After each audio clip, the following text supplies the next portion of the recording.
بنے مومنین کے لیے، پاکستان بنا صالحین کے لیے، پاکستان بنا ہے بھلے لوگوں کے لیے، پاکستان کسی اور کے لیے نہیں بنا۔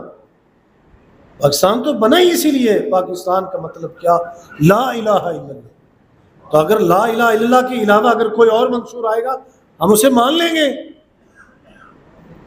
کیا ہے آج اگر گرد و غبار آ گیا ہے، کیا ہے اگر آج ہماری آواز کو دبایا جا رہا ہے، لیکن کب تک یہ آوازیں دبائی جائیں گے؟ یہ ظلم کا دور دورہ کب تک رہے گا؟ یہ زیادہ دیر نہیں چلنے والا۔ یہ ظلم کا دور اب ختم ہونے والا ہے اور انشاءاللہ عدل کا دور آئے گا، انشاءاللہ وہ سویر آئے گی۔ اور یہ مطلب پاکستان کا مطلب کیا؟ لا الہ الا اللہ۔ انشاءاللہ یہ خواب پورا ہو کے رہے گا۔ یہ چونکہ مقصد ہے، مقصد پاکستان ہے، تو انشاءاللہ یہ مقصد نہیں بھلایا جا سکتا، یہ مقصد زندہ ہو کے رہے گا۔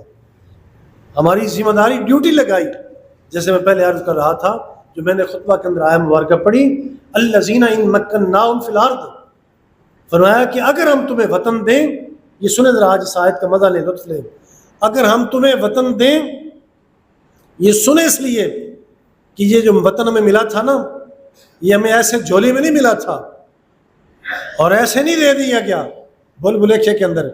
مالک نے ہم سے پہلے وعدہ فرمایا ہے، مالک نے پہلے عہد لیا ہے، اپنے بندوں سے پہلے عہد لیا ہے اس نے، مالک نے الذین ان مکناہم فی الارض، اگر ہم تمہیں وطن دیں، ملک دیں، مکان دیں، تو تم نے پتہ کیا کرنا ہے؟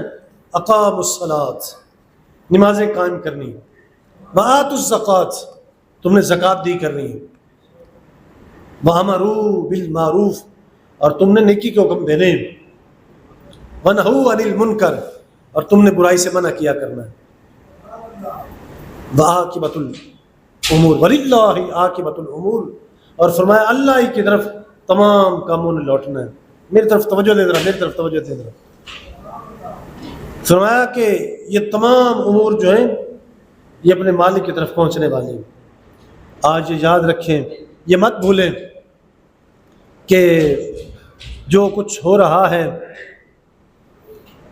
کس نے اگلا جہان دیکھا ہے؟ ذرا ہر ایک آیا، ہر ایک چلا گیا، کوئی بات نہیں، سارے ہی کرتے رہتے ہیں، یوں ہے فلاں، یہ ساری ہماری بڑے ہیں زبانوں کی، ہماری ایک ایک بات کو، ایک ایک اشارے کو، ایک ایک رمز کو، ایک ایک عمل کو، قول کو، فعل کو نوٹ کیا جا رہا ہے، اور یہ تمام کے تمام ایک دن اپنے مالک کی بارگاہ میں پیش ہونے